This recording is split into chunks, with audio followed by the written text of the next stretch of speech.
The name Fiesta means party, so the name works. If ever there was a tableware that was all about celebrating, this is it. The colors are fun and bright, and I think that leads up to giving you that kind of a happy feeling. Fiestaware is something that everybody can like. It has a shape from a dinner plate to a salad to the ovals and everything else in between. It's easily the most widely collected dinnerware in the United States today. Ever since it was introduced by the Homer Laughlin China Company in the 1930s, Fiestaware has attracted an almost cult following. I know people who put additions on their homes to house their Fiesta collection. Part of its appeal is that it's mix and match tableware. Buy one color or buy many. The palette is designed so that none of the colors clash. If we have a color and it doesn't look that great when it's all blended with the other ones, then it's not going to be a good mix and match color. So besides being a color on their own, they also have to blend well with the others. They introduce a new color and retire one every year. Scarlet is their all-time bestseller. And what's coming next is a tightly guarded secret at Fiestaware. We're not trying to be cloak and dagger about that, but we do have to very seriously keep that under wraps because a lot of people follow the color trends that Fiesta is setting.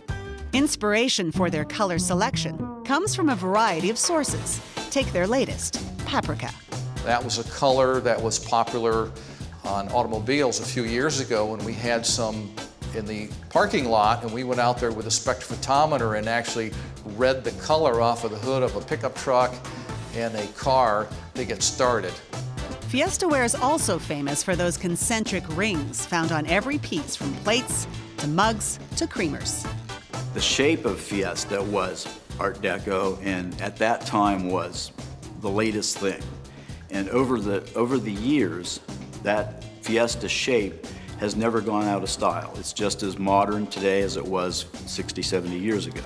That's why it's endured. And it has endured, still in the same location as it was at the turn of the last century. This region, on the banks of the Ohio River, was once a gold mine of pottery production. Originally, they came here because of the natural clay deposits and also because of the river. They needed the transportation. It was the mecca of the pottery industry in the United States, like Stoke is in Great Britain. In the 1930s, the Homer Laughlin China Company recruited a British potter named Frederick Reed. That would turn out to be a very wise decision. It was Reed who, in the dirty 30s, thought of creating a tableware that would brighten American spirits. People needed that. They needed something that would give them a moment's joy, that wasn't going to break the bank for them to do it. The Fiestaware design was downright modern. At that time, and for 30, 40 years before that, dinnerware was floral decorations, and I think people were getting a little tired of that, and that's why the solid colors appealed to people. And what colors? The original 5 colors were ivory, green, blue, yellow, and red. The Depression ended, but Fiestaware's popularity kept growing, their colors changing with the times. Today, people still can't get enough of it, and their factory in Newell, West Virginia is a throwback to another era. It is a journey in time walking through the 30-some acres under roof that we have here. It all begins with raw materials, like clay. We have clay, feldspar, silica, alumina, and we weigh those individual components out, and then we pneumatically transfer them to a large plunger which has water in it, and these materials are added, and we mix it and turn it into slip or slurry, and it's the consistency of half and half or heavy cream. That slurry is transferred to various tanks in the factory. The next step takes place here, the filter press, where water is removed from the slurry. It is definitely low-tech, where good old-fashioned muscle cranks the filter to extract just the right amount of moisture. We de-water it and produce filter cake. Now this filter cake has about 18% moisture in it. The right amount of moisture in the clay is crucial to making this tableware. The cakes are then cut into what are called round pugs, just the right size for a plate or bowl. So it's taken like a slice of bologna and cutting it up into the slice size that we need to go on the jigger machine. The jigger machine is a sight to behold. and is a throwback to a production technique that is decades old. But as the saying goes, if it ain't broke, don't fix it. When we come back, Fiestaware puts on its party dress.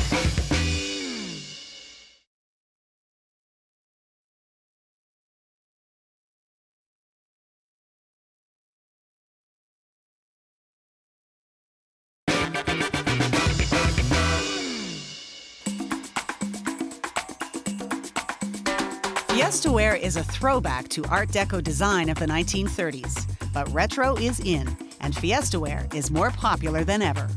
As soon as I say the name Fiesta, I do get a lot of stories. Oh, my mother had that, or my grandmother had that, or my sister just got that for her wedding, or what did you do with this, or what's the next color going to be, or those kind of things. So a lot of people do relate to that, and it's kind of fun being the designer that's associated with that name. It's the product that everybody knows, and they travel here. I've talked to people that make a pilgrimage here. They plan their summer vacations to come and visit our factory. The bold colors of Fiestaware are its signature, but its shapes are iconic too. And start with this, the pug, a fat slice of soft clay that's ready to be shaped into just the right bowl or plate. It heads to the jigger, a massive yet oh so delicate machine that, with this bizarre-looking tool, swirls the pug into the shape of a bowl in seconds.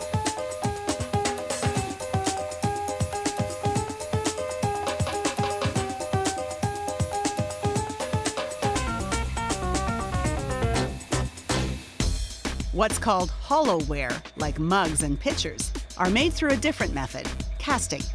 We have a plaster mold that has a shape of the item we're casting. We fill it up with slip and let it sit for 20-25 minutes, and then we open the molds up and we have the piece of ware.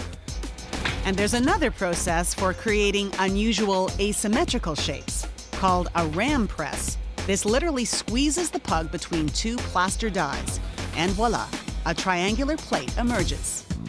At this stage, every product is sent to the dryer. The moisture content must be just right before it enters the kiln, just 1 to 3%. Otherwise, trouble. The physical water turns into steam, and it violently does that, and it violently explodes. So if only 1 or 2 pieces were wet, it explodes everywhere and ruins the whole car or multiple cars. It's so violent of an explosion. Next, it's on to glazing. Color is very important at Fiestaware, so its application matters. Here, items are periodically tested for evenness in the glazing. They're weighed before glazing and after to make sure that just the right thickness is applied. Then the tableware is ready for the kiln. The temperature, the max temperature is 2200 degrees Fahrenheit, and from cold to cold, which is entrance door to exit door, takes around 24 hours. The Fiestaware emerges ready for use, but not before the lab has checked it for its legendary durability and chip resistance. This old-school technique still works. Keep applying pressure until it cracks. It doesn't. Various tests make sure Fiestaware can stand by its guarantee. 5 years of chip-free existence. Throw that in your dishwasher. It's finally packed by hand, boxed, and ready for shipping. 80 years after the first box left this factory, they're still going strong. Longevity is a hallmark of great design. By that definition, Fiestaware is still the life of the party.